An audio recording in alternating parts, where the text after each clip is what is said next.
Okay, so today we have the Mighty Wah Come Back. So I reacted to Wah last year. Of course, I listened to The Story of the Blues Part 1. It was one of my favorite tracks I reacted to last year. And I want to come back to Pete Wylie here and listen to some of his other work. So let's get into this. It's a music video that I see here, Come Back. I'm intrigued as hell. Let's get into it, talk about it after. Come back to the Wah, the Mighty Wah, whatever you want to call them. Here we go. 84.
Dancing.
And the fade away. There you go there. My goodness gracious. So, Pete Wylie and the Mighty Wah Come Back, or just simply the Mighty Wah.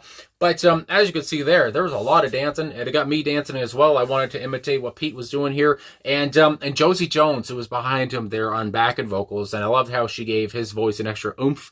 How she had obviously kind of a different voice. You know, his voice is pretty high. He has a soaring voice himself, and like I said in my video I did the other day on my favorite songs that I reacted to last year, and of course, The Story of the Blues was in that. like I talk about his voice, he has such a youthful sounding voice. And of course, I would say here he was in his mid-20s. I want to say he's 67 today, I believe. So back here in 84, he was like 26. So yeah, obviously he's going to have a youthful voice, but there's just there's a boyish charm to him, especially even in the face. I mean, that hair, I mean, oh my God, the black hair with the curls, and he's got the leather jacket, and he's got the moves. He almost reminds me of like an Elvis Presley in a way. I don't know, just the look of him. But anyway, all that to say, I love his voice, and Josie's voice complemented his voice, because his voice is high, but so was hers. So either way, I like both their voices on here. And I liked how they're kind of just a tandem on this whole part. You know, they're beside each other. They're walking beside each other. They look like detectives at different points. I mean, they were going after the guy with the camera there. Seemed to be a lot of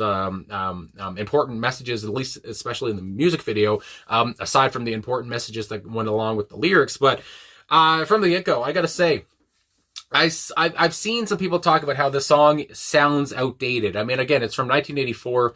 It is very 1980s. And what I mean, I've said that different times, and people have asked, what does that mean? I mean, when you hear a song and you're like, okay, this is so 80s. It just, with the tinny keyboards, with the, I guess the tinny production as well, I would say, and how, I guess, kind of, it sounds a bit cheesy. And I saw a lot of people say that. And I just gotta say, I don't know. You could see the smile on my face when those synths, I guess you would say, keyboards or whatever, came in. It just, I don't know. There's some kind of brightness about it. There's some kind of upbeatness about it that I just really enjoyed. And it takes me back. I wasn't even alive in the 80s, but it takes me back to that time, whatever. What would have been that time if I was alive? And I don't know. There's just something endearing about it, and I just found it sounds fun, and it sounds loose, and it sounds like I don't know, like carefree in a way. The way they went about this, and anyway, because this whole song is obviously about perseverance. It's obviously about survival and getting through hard times. I mean, again, we're talking about 80s Britain here. We're talking about Margaret Thatcher. I did see one of another song from Pete here where Margaret Thatcher was in the title, and it wasn't very nice to her. And obviously, I mean, I've listened to so many different songs now where people talk shit about Thatcher, and rightly so. So here's another one, and I'm not specifically going at her, but just talking about the hard times at this time in the 80s, and talking about workers, talking about the workers class, and talking about again, poverty and problems and dreams, and all of that comes to mind. And just to have Pete sing on that, and again in his soaring voice, I don't know, it just hit the point home even more. And like I was saying, I thought the cheesy, whatever you want to call it, synths were fun. They were just they're whimsical. They're whimsical to me, and I just kind of enjoyed it. And as well with the drums, and as well, like I said, with the production, whatever. I was gonna say electric. Either way, the guitar work though was crashing. It was big. I mean, the bass work to go along with that, thudding bass at different points. I mean, I really enjoyed that. And from what I read, I don't know if I got the right information, but apparently Pete was at least on a lot of the instruments as well. And of course, Josie was on backing vocals. So I don't know if there's anyone else on this track, but whoever it was, shout out to you, whether it was just Pete or not. But it created an anthem here. It was a big anthem sound, and I don't know, it was pretty much a wall of sound at the same point too. You want to talk about people fighting depression, and talk about hope and survival, all these things that they're going about. And I mean, they're really too, and as I'm looking here, as I'm reminded, Pete, of course, was from Liverpool, and this is pretty much really a message for Liverpool. And there are some references in the lyrics here too for Liverpool and their sayings or their motto, I do believe. So yeah, it's really a call to arms, or whatever you want to say, for people from Liverpool like him. And yeah, I just really enjoy how it's very passionate. His voice is very passionate here. You can tell he believes everything he's singing, and how he really wants change, and how he really wants people to come through and get out of this mess, and how he really wants Margaret Thatcher to go away, I guess you would say as well. And yeah, how things are turning, things are changing, and what do we do to get past this, and what do we do to get a better life out of this, and what do we do to get hope that this doesn't just continue to be a never-ending cycle. So yeah. I don't know, there's something, it's just cool. There's something cool about it. And I just really enjoyed Pete's passion and his realness and his honesty, and how, I believe him. I mean, I'd go with him, do whatever he's doing with Josie, and, and go after the camera guy and stuff. But either way, yeah, just really enjoyed how endearing it was, and how, even though, again, it sounds cheesy, whatever, it's a big sound, and I enjoyed the whole thing. So, I talked about the personnel, there you go. There's nothing else really to get into except for the lyrics, and like I say, these are some meaningful lyrics. And aside from how much I love Pete's voice, I do love his lyricism too, and his hopefulness. This is another song that's all about hope. You talk about Story of the Blues. This is another one with that same kind of feeling. So, down by the docks, the talking turned. As some are striving to survive, the others thrive. I mean, hello. I mean, so many different songs have talked about this. Down at the docks, I think about the working class automatically. I think about the docks. I mean, in Liverpool, I think about the people trying to survive, trying to make money, trying to make ends meet, and then you got others who are thriving, the rich and the poor. Hello. Reaching the realm of no return. I don't want clarity, just half a chance, and it's all up to you. Yes, it's all up to you. Again, and from the video, it looked like that was a guy, you know, a politician, you might want to say, who was on camera, whether, you know, and almost in my mind, I was thinking, is this politician, does he really care? I don't know how Pete is, you know, kind of depicting this. Does this politician really care about the people? Anyway, but at the same time, whether you watch the video or not, the song at the end of the day seems to be talking about how these people just want a chance. You know, I don't want charity. Did I say clarity earlier? I don't want charity is the word anyway. Just to have a chance. It's all up to you. Yes, it's all up to you. It's all up to the next generation, in my mind, in a way, to change things or to make things better, or for us to have half a chance or whatever. You know, somebody's going to listen to us someday here, and it's all up to you to help, again, I would say the poor or the working class or people not like the rich. So then we go on. Come back. I'm willing to try. Come back. Don't let time go by. Pete was so good. And I say was, he's still alive. He is so good anyway. Just from the 2 songs I've heard now, at writing anthems, at writing songs that are so accessible and relatable to at least, you know, people that I guess aren't rich, you know, and people who are struggling. And I don't know, he just had such a great way of crafting anthems just from the 2 songs, again, that I've heard. It's just these infectious choruses that you could just sing along with and just believe in as well. Anyway, come back, the will to survive, come back, with time on my hands, come back, I'm making a stand. Again, I'm making a stand. It's the same thing that he's talked about a little bit more earlier, but yeah, making a stand. I'm gonna do this. Things are gonna get better. Come back to kill or to cure. I mean, those are the 2 options, it seems like. Come back to God-given leisure. And of course, there's an annotation here at genius.com. I don't always read these things, but I just want to read this because it is talk. As I said, there are some references to Liverpool in this track. So the motto of the city of Liverpool translates to God gave us these days of leisure. And of course, you know, to God-given leisure. I mean, yeah, he's shouting out to his Liverpool people here. I don't know what Liverpool people are called. Liverpoolians? I don't know. Either way. Well, did you ever hear of hope? Again, hope is a big part here. Yeah. A small belief can mean you'll never walk alone. Again, just a little belief can make so much of a difference. Good Lord. We can do so much with just a little bit of hope. And did you ever hear of faith? You know, you gotta have faith. I think of George Michael, my goodness gracious, who would come out with faith in 3 years later after this.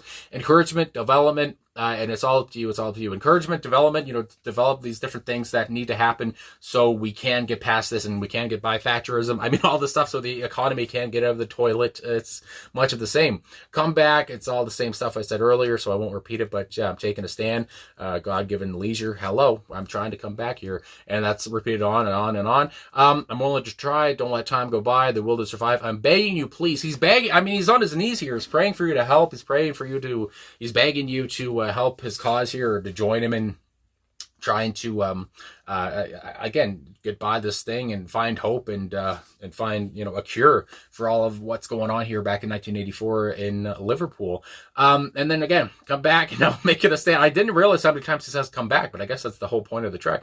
With time on my hands, time to kill or cure, come back, and hats off to Hatton. Now, I didn't know who Hatton was, but I guess he was a politician who was kind of going against the conservatism back in these days, but from what I've read about him, he ended up being what was the word? Now I can't even remember. My goodness gracious! But he ended up not having, I guess, a great political career. He had corruption allegations and all this stuff, and you know, maybe he wasn't what they thought he was going to be for, you know, the people who liked him back in '84. But either way, he was a sign of hope at that time, from what I've gathered. And yeah, so again, hats off to Hatton. You know, Hatton. How you doing? So anyway, Again, I just love the spirit of this track. I just loved how real he was. I loved the passion. I loved everything in that way. And just Pete's boyish charm, and Josie as well. The hair's nuts, the clothes are nuts, and I just love how much fun they seem to be having here while talking about something very meaningful and something very special to them. You could just see that this song, it seemed like it took, I don't know how long it took Pete to write the lyrics or what, but it seemed like he really crafted this strategically, and that's just how it comes to me anyway. So that's all I gotta say. So thanks for watching. Thanks for liking, subscribing, commenting, all the support. Thanks for coming back to another video here at the start of 2026. More reactions to come throughout the year, of course. And yeah, have a great day, night, whatever it is. And I'll talk to you guys again soon.